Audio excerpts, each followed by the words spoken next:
Hello and welcome to the Sophie Scholl Society. I'm Mel McGinnis, and unlike Rush Limbaugh, I am not the doctor of democracy. But I want to be on the front lines of defending this republic, for we pledge allegiance not to the democracy, but to the republic for which it stands. Well, what a difference a week makes. Last week, I was on board with those who were protesting the unjust killing of George Floyd. But just 1 week later, it now turns out to be defunding the police. And the craziness doesn't stop there. New York City Councilman Mark Levine tweeted, "If you see an increase in coronavirus cases, don't blame the protesters, blame racism." Really? And this guy chairs a city health commission.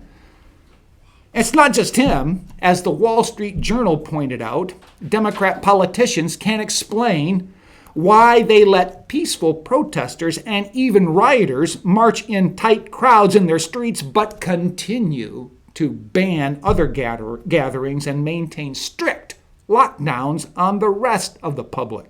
Now, some health care progressives are offering a rationalization. Quote, COVID-19 among black patients is yet another lethal manifestation of white supremacy. Come back on that again? Well, I watched a black woman lamenting in the street over her neighborhood being destroyed, bereft of law and order. Do you tell her that law and order is just code language for white supremacy?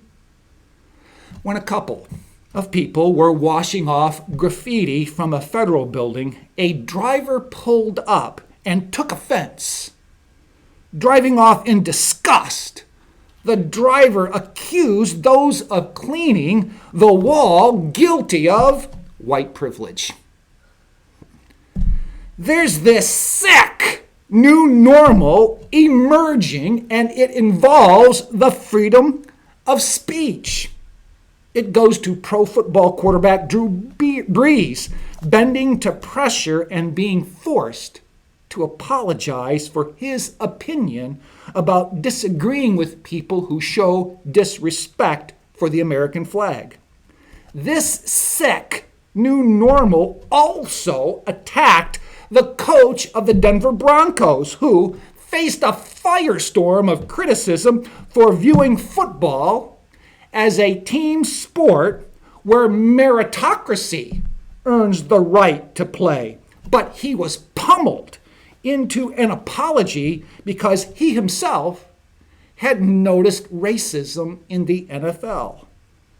You can't offer an opinion from your own personal perspective without being smothered by the thought and speech police and the First Amendment hating intolerance of the left. If they disagree with you, you are guilty of the offense of saying something not only disagreeable, but hurtful, and you must apologize. Buck Sexton, former intelligence officer, tweeted, "No matter how decent, conscientious, and upstanding you are, once you bend the knee to the mob, they will never stop. They will not accept an apology, only submission. They do not offer forgiveness, but demand humiliation. Never, ever bend the knee." I'm going to make an exception there at the end of that. At the end of the monologue here. Corporations, in a sense, have been bending the knee when they must admit that this nation is filled with systematic racism. And we see messages being sent that make children think all police are bad.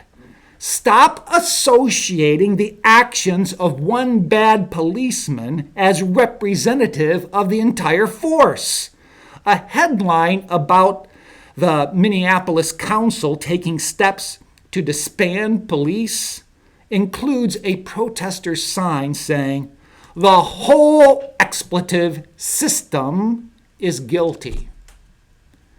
Guilt by association, as the sign suggests, says that the murderous act of one officer makes the whole police department guilty.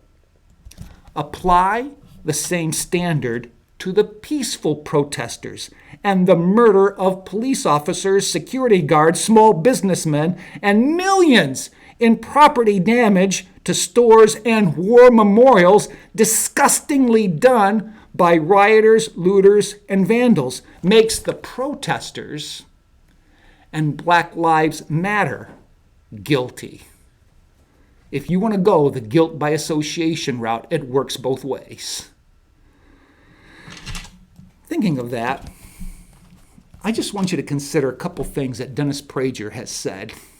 Dennis Prager, the clear-thinking Orthodox Jew, he said this: if somebody were a racist, he would advocate what Black Lives Matter is pushing in their defunding police agenda. And he says this, I just put it out there for you to think about. The biggest lie of Black Lives Matter is Black Lives Matter.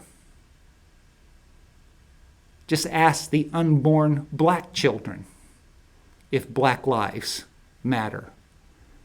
900 a day, today, yesterday, tomorrow. Do their lives matter? Recently, the president of the Minneapolis City Council, Lisa Bender, said in response to a question asked by CNN's Allison Camerata, "What if in the middle of the night my home is broken into? Who do I call?" Bender said, "Oh yes, I hear that loud and clear from my neighbors, but I know that it comes from a place of privilege."